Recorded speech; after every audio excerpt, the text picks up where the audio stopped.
Bonjour à tous et bienvenue dans cette vidéo. Aujourd'hui, je vais vous présenter l'outil Google Agenda et comment créer un agenda, comment utiliser cet outil, etc. Donc tout d'abord, pour accéder à cet outil, rien de plus simple. Il vous suffit d'aller dans votre navigateur de recherche habituel.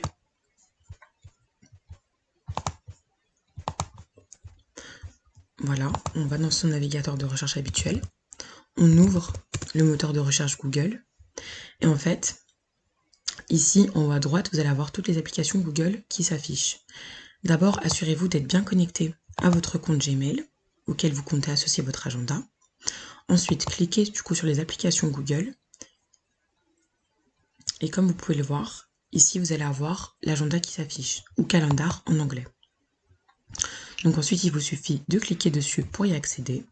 Et donc là, vous allez tomber sur une première page. Notez bien qu'il est possible que des événements ou des anniversaires ou des rappels, des tâches s'affichent en fonction de si vous avez synchronisé par exemple votre téléphone avec votre application Google ou autre. Donc c'est très simple, pour qu'ils apparaissent ou non, il vous suffit de cliquer sur les cases ici en bas à droite pour que tout s'affiche. Pareil, automatiquement, il va y avoir les jours fériés qui vont s'afficher en fonction de votre pays de résidence. Donc moi, par exemple, ça va être les jours fériés en France. Mais encore une fois, j'ai la possibilité de décocher ou non pour qu'ils apparaissent ou pas. Donc d'abord, je vais vous faire une rapide présentation de tous les outils à votre disposition. Donc tout d'abord, ici, vous avez donc le menu principal. Si vous cliquez dessus, vous avez un affichage complet du calendrier, voilà, qui s'offre à vous. Il vous suffit de décliquer pour avoir l'entièreté de la page qui s'affiche à nouveau. Donc ici, vous avez la date du jour. Vous avez à votre disposition ensuite des flèches qui vous permettent de naviguer de semaine en semaine. Donc voilà, les semaines précédentes, les semaines suivantes, etc. Vous avez la période, donc le mois et l'année qui s'affichent. Ici, vous avez tous les jours, etc. Les créneaux horaires, votre planning de la journée si vous en avez déjà un. Et ici, entouré en bleu, voilà, la date du jour. Ensuite, vous avez une barre de recherche pour vous permettre de rechercher plus facilement des événements. Vous avez une aide d'assistance. Ensuite, vous avez le menu des paramètres. Donc voilà, vous avez du coup dans ce menu plusieurs options. Vous avez accès aux paramètres de Google Agenda. Vous avez la corbeille, où il vous suffit de cliquer dessus par exemple pour récupérer des éléments que vous avez supprimés. Là, vous avez densité et couleur. Donc si on clique un petit peu dessus pour vous montrer, vous avez la possibilité de modifier par exemple le texte d'affichage, enfin la couleur du texte d'affichage. Donc voilà, vous pouvez le mettre en noir.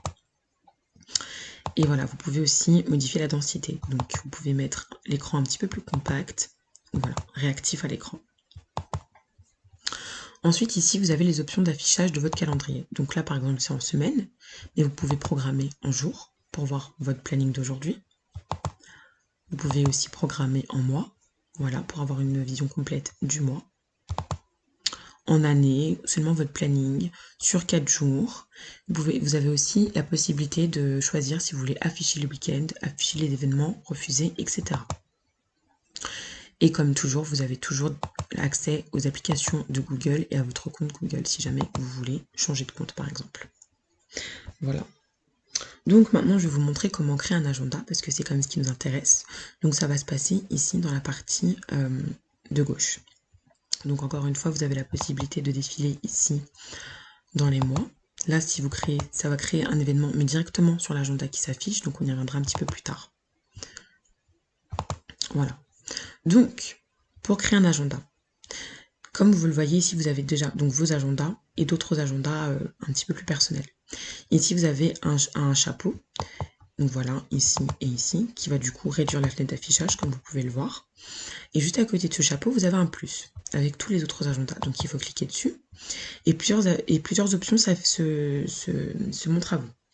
Donc vous avez la possibilité de vous abonner à un agenda.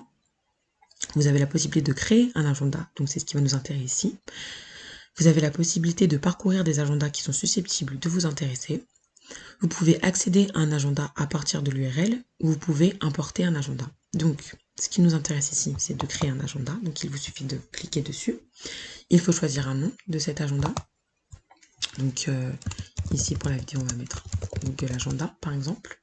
Vous pouvez ajouter une description. Donc, vraiment, vous mettez ce que vous voulez. Et vous pouvez choisir le fuseau horaire. Voilà, vraiment en fonction de là où vous vous trouvez. Pour ma part, ça sera Paris. Le propriétaire de l'agenda, donc c'est vous-même. Et ensuite, vous créez l'agenda. Et voilà, donc maintenant votre agenda s'affiche ici, parmi tous vos autres agendas. Vous pouvez cliquer ici en bas pour configurer les paramètres de votre agenda. Ou sinon, je vais vous montrer une autre option, si on revient à la page principale. Donc là, voilà, encore une fois, votre agenda s'affiche bien parmi la liste de tous vos autres agendas. Donc vous avez encore la possibilité de le cocher ou de le décocher. Et donc après, là, voilà, vous avez la possibilité de se désabonner, mais il y a d'autres options qu'on verra plus tard. Et donc voilà, option disponible pour l'agenda. Donc là, du coup, vous avez la possibilité de modifier la couleur de votre agenda, d'ajouter une couleur personnalisée, et du coup, d'aller dans les paramètres et partage. Donc c'est ce qui va nous intéresser ici. Donc voilà, encore une fois, vous avez la possibilité de modifier le nom, de modifier la description, de modifier le fuseau horaire. Vous pouvez choisir d'exporter votre agenda ou non. Et là, vous avez la possibilité de gérer les invitations.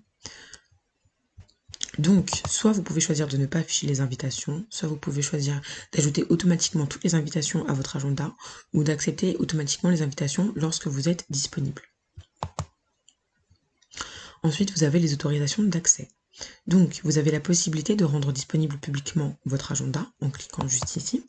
Mais faites attention parce que cela veut dire que votre agenda est accessible à tout le public, par tous les internautes et le service de recherche Google. Donc voilà, à vous de voir. Vous pouvez aussi obtenir un lien de partage, donc il vous suffit de cliquer sur obtenir le lien partageable, de copier le lien qui va s'enregistrer dans votre presse-papier, voilà, ou de le copier directement, voilà, comme ceci, et ensuite de le partager avec qui vous le souhaitez. Vous pouvez aussi personnaliser votre partage, donc juste ici, voilà, donc vous avez la possibilité d'ajouter des contacts, voilà, ou de taper directement un nom ou une adresse mail pour partager le calendrier avec eux. Voilà, maintenant ici vous allez gérer un petit peu les notifications qui sont relatives à vos événements. Donc vous avez la possibilité d'ajouter une notification pour les événements. Donc voilà, vous pouvez choisir le temps. Si vous voulez que ça s'affiche 10 minutes à l'avance, 10 heures, 10 jours, 10 semaines, etc. Si vous voulez plus de notifications, il vous suffit de cliquer sur la croix juste ici. C'est le même principe pour les événements toute la journée. Voilà, pareil, vous pouvez choisir. Voilà. Et là, vous allez gérer tout ce qui est autres événements, donc, enfin les autres notifications. Donc les notifications pour les nouveaux événements, les notifications pour les événements à modifier, les modifications pour les événements annulés, etc., etc. Donc voilà, vous pouvez choisir de recevoir un email par exemple, ou rien du tout. Maintenant, vous avez la possibilité de personnaliser votre agenda, donc en cliquant ici, qui va vous diriger vers une autre page. Et donc là, vraiment, vous avez la possibilité du coup de modifier encore une fois le titre de l'agenda. Si vous voulez afficher ou non le titre de l'agenda. Voilà, vos boutons de notification, la date, etc., etc. La largeur de votre agenda, la largeur d'affichage, la hauteur. Vous pouvez également modifier la couleur de l'arrière-plan. Si vous voulez des bordures. Si vous voulez que le premier jour de la semaine qui s'affiche soit le dimanche, ou par exemple le samedi ou le lundi. La langue de votre agenda, encore une fois, le fuseau horaire, les agendas à afficher, etc., etc. Donc voilà, tout cela dans une page à part. Ensuite, si l'on continue, on a aussi la possibilité de réinitialiser notre agenda. Et enfin, on a la possibilité de supprimer l'agenda, donc soit en se désabonnant, ce qui veut dire que nous, on n'aura plus accès à l'agenda, mais toutes les personnes avec qui on a potentiellement partagé l'agenda auront toujours l'accès, ou de supprimer définitivement l'agenda si jamais on est le propriétaire de l'agenda, et dans ce cas, personne n'aura plus accès à cet agenda. Donc voilà les options qui s'offrent à nous. Ensuite, du coup, pour revenir à l'affichage de base, il vous suffit de cliquer sur la flèche en haut à gauche. Voilà. Ensuite, je vais vous montrer comment créer un événement. Donc, vous avez plusieurs possibilités. Voilà, je vais aller du coup pour la semaine prochaine.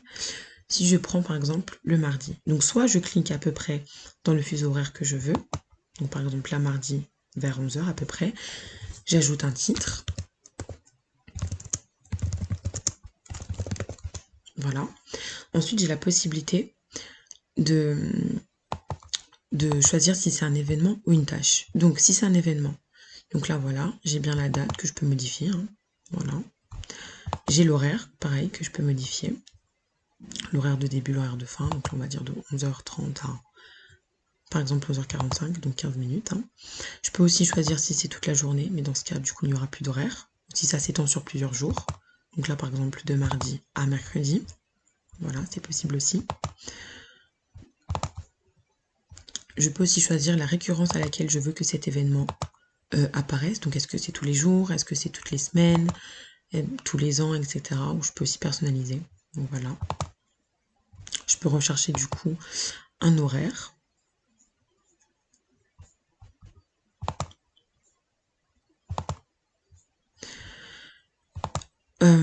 Quelles sont les autres options? Donc, voilà. Je peux ajouter un lieu, je peux ajouter une notification, une description et une pièce jointe. Voilà, donc j'ai aussi la possibilité de modifier l'événement, d'ajouter des invités, etc., etc. Ce qui est très important et ce qu'il ne faut pas négliger, c'est ici. Il faut bien choisir dans quel agenda on veut que cela apparaisse. Et on a la possibilité de modifier aussi la couleur avec laquelle on veut que ça apparaisse. Donc là, par exemple, je vais mettre du jaune. Du coup, le titre, c'est supprimé. Voilà. Et voilà, rien de plus simple. Notre vidéo, notre événement s'affiche. On peut aussi créer directement un événement en cliquant sur la case créer. Voilà. Et c'est vraiment le même principe. Hein. Du coup, je ne vous ai pas montré du coup un peu l'exploration des tâches. Ah oui, chose que j'ai oublié de préciser aussi. Vous avez la possibilité de synchroniser avec une visioconférence sur Google Meet si jamais vous avez une réunion ou autre. Voilà, c'est déjà très important. Du coup, pour voir un petit peu comment ça se passe pour les tâches, c'est vraiment le même principe. Hein. Donc voilà, vous avez la possibilité de choisir du coup votre horaire, votre description et si vous voulez que l'événement ait lieu toute la journée ou pas. Voilà, le titre, etc., etc. C'est vraiment le même principe. Donc, voilà. Et si vous voulez plus de précision, par exemple, vous pouvez modifier du coup votre événement à tout moment. Vous pouvez le supprimer. Vous pouvez l'envoyer par email aux autres invités ou vous avez d'autres options. Voilà, donc vous pouvez le dupliquer, le copier dans un autre agenda, le publier.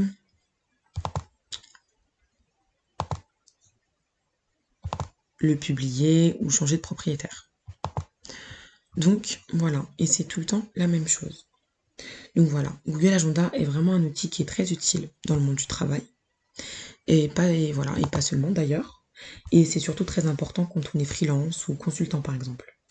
Quand on est consultant ou freelance, c'est toujours mieux de remplir son agenda pour une demi-journée et de laisser l'autre moitié et juste indiquer si on est disponible ou pas. Le fait de laisser cette plage d'horaires disponible, cela va permettre de réagir en cas de besoin ou d'urgence de vos clients. Donc voilà, j'espère que cette vidéo vous aura plu. N'hésitez pas à me dire si vous en voulez d'autres. Et voilà, à très vite. Au revoir.